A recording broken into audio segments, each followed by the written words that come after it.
عالمی اسلامی انقلاب آ کر رہے گا، اس عالمی غلبہ اسلام سے پہلے ابھی امت مسلمہ کی بہت پٹائی ہونی ہے، بہت پٹائی ہونی ہے، بہت پٹائی۔ آپ نے صرف دین حق کی تبلیغ نہیں کی، اس کو قائم کر کے دکھایا ہے۔ بدترین عذاب عربوں پر آیا کھڑا ہے، سروں پر ٹنا ہوا ہے، بدترین۔ معافی چاہتا ہوں، امت مسلمہ بحیثیت مجموعی اللہ کی نگاہ میں مجرم، بہت بڑی مجرم۔ کیوں؟ ایک انچ زمین دنیا میں نہیں دکھا سکتی جہاں اللہ کا دین قائم ہے۔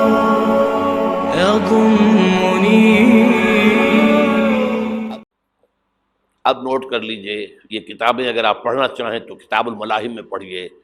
بدترین عذاب عربوں پر آیا کھڑا ہے، سروں پر ٹنا ہوا ہے، بدترین۔ ایسی جنگ ہونی ہے الملحمۃ العظمیٰ، جس کو کہ میں بھی آپ کو گواہی پیش کر دوں گا، جسے کہا گیا دی لاسٹ کروسیڈ۔ بش نے بھی کروسیڈ کا لفظ بول دیا تھا، پھر واپس لیا اس نے۔ نکل جاتی ہے جس کے منہ سے سچی بات مستی میں، فقیہ مصلحت بھی سے وہ رندے بادہ خار اچھا، کروسیڈ کہہ کر پھر واپس لیا۔ یہ کروسیڈ،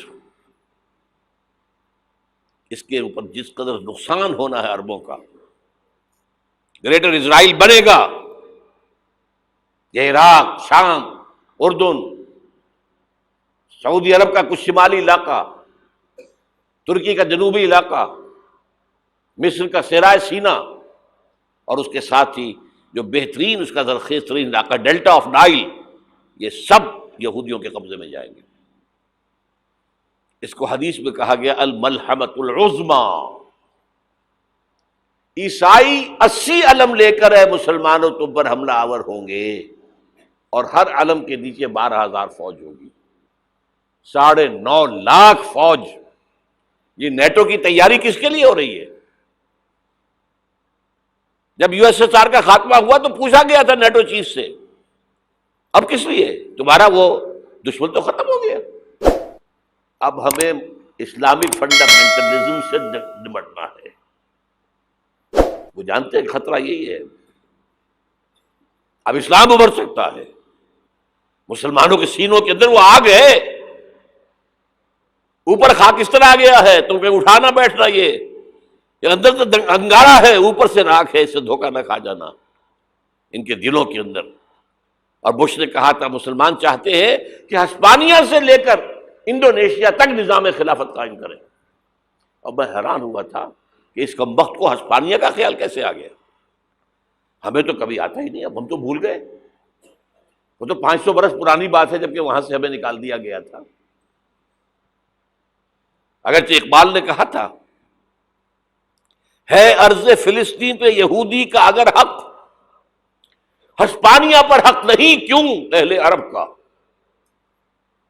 ہسپانیہ میں تو 800 سال حکومت کی مسلمانوں نے، اور ابھی 500 برس سے گزرے ہیں نا۔ یہودی تو ارض مقدس سے 2000 سال نکالے گئے، انہیں لا کے آباد کیا گیا، عربوں کے سینے میں خنجر بھونک دیا گیا۔ وہ چھوٹا سا ملک جو چاہتا ہے کرتا، کوئی پوچھنے والا نہیں۔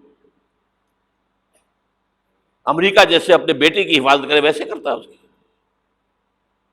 اور حضور نے فرمایا ہے وہ جنگ جب ہوگی تو ایک باپ کے اگر 100 بیٹے ہوں گے تو 99 ختم ہو جائیں گے، ایک بچے گا۔ یہ حدیث ہے، حدیث ہے صحیح۔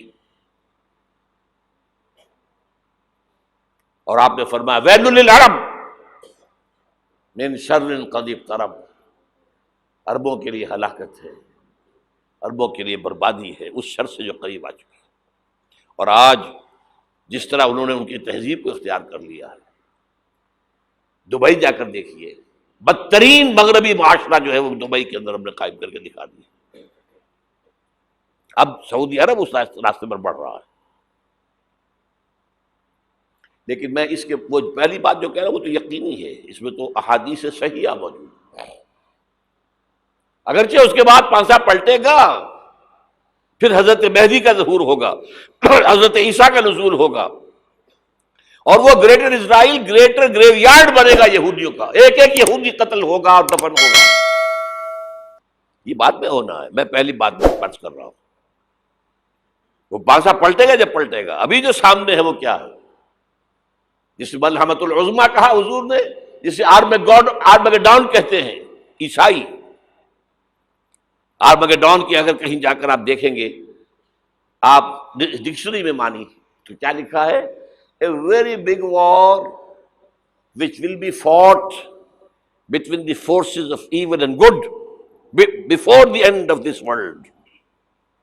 اس دنیا کے خاتمے سے پہلے خیر اور شر کی قوتوں کے درمیان بہت بڑی جنگ ہوگی، ارمجدون اسے کہتے ہیں عربی میں، اور ارمگیڈون اسے کہتے ہیں انگریزی کے اندر، اور یہ بائبل کی آخری کتاب کے اندر ہے، جو اس میں کہ مکاشفات یوحنا، ریولیشنز آف سینٹ جان.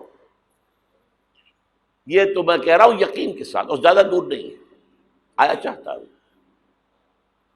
اس لیے کہ یہودیوں کا اور عیسائی جو کنزرویٹوز ہیں، نیو کنزرویٹوز، ان کا 5 نکاتی ایجنڈا ہے متفق علیہ، جس کے تحت یہ جنگ صلیبی شروع کی گئی ہے. وہ سن لیجئے آپ. آرمگیڈون نمبر 1، گریٹر اسرائیل قائم ہو جانا اس کے نتیجے میں نمبر 2، مسجد اقصی اور قبۃ الصغریٰ کو گرانا نمبر 3، وہاں تھرڈ ٹیمپل، وہ مسجد جو حضرت سلیمان نے بنائی تھی 1000 قبل مسیح میں، پھر برباد کی تھی نبوکدنضر نے، دوبارہ بنائی گئی، پھر دوبارہ ختم ہوئی، 70 عیسوی تک گری پڑی ہے. ان کا خانہ کعبہ گرا ہوا ہے 70 عیسوی سے لے کر آج تک. ایک دیوار ہے ویلنگ وال، جہاں جاتے ہیں، روتے ہیں، پیٹتے ہیں، ماتم کرتے ہیں، وہاں وہ بنے گا تھرڈ ٹیمپل. اور نمبر 4، اس میں لا کر رکھا جائے گا تخت حضرت داؤد کا. یہ تخت کہاں ہے اس وقت؟ یہ لندن شریف کے اندر، جو ان کی پارلیمنٹ کا جو چرچ ہے، ویسٹ منسٹر ایبے، اس میں رکھا ہوا. ایک پتھر تھا جس پر بٹھا کر حضرت داؤد کی تاج پوشی ہوئی، پھر حضرت سلیمان کی ہوئی، پھر وہ پتھر رکھ دیا گیا جب حضرت سلیمان نے بنایا ہیکل مسجد اقصی، وہاں رہا وہ. ہر بادشاہ جو تھا یہودی اسی کے اوپر بٹھا کر اس کی تاج پوشی ہوتی تھی. سن 70 میں ٹائٹس نے گرایا اسے، ہیکل کو، وہ پتھر لے گیا، وہاں سے روم گیا، روم سے آئرلینڈ گیا، آئرلینڈ سے اسکاٹ لینڈ آیا، اسکاٹ لینڈ سے انگلینڈ آیا، اور اب وہ رکھا ہوا ہے 14ویں صدی عیسوی سے آج تک. وہ ویسٹ منسٹر ایبے میں رکھا ہوا، ایک کرسی کی سیٹ میں اسے بنا دیا گیا ہے تخت کی شکل میں. اب انگریزوں میں کوئی ملکہ ہو، کوئی بادشاہ ہو جس کی بھی تاج پوشی ہونی اس میں ہوتی. یہ لا کر رکھا جائے گا تھرڈ ٹیمپل میں، اور اس پر یہودیوں کے خیال کے مطابق ان کا مسیحا آئے گا جو مسیح دجال ہوگا. عیسائیوں کے خیال کے مطابق حضرت عیسیٰ آئیں گے، وہ ہمارا بھی خیال ہے حضرت عیسیٰ آئیں گے علیہ السلام.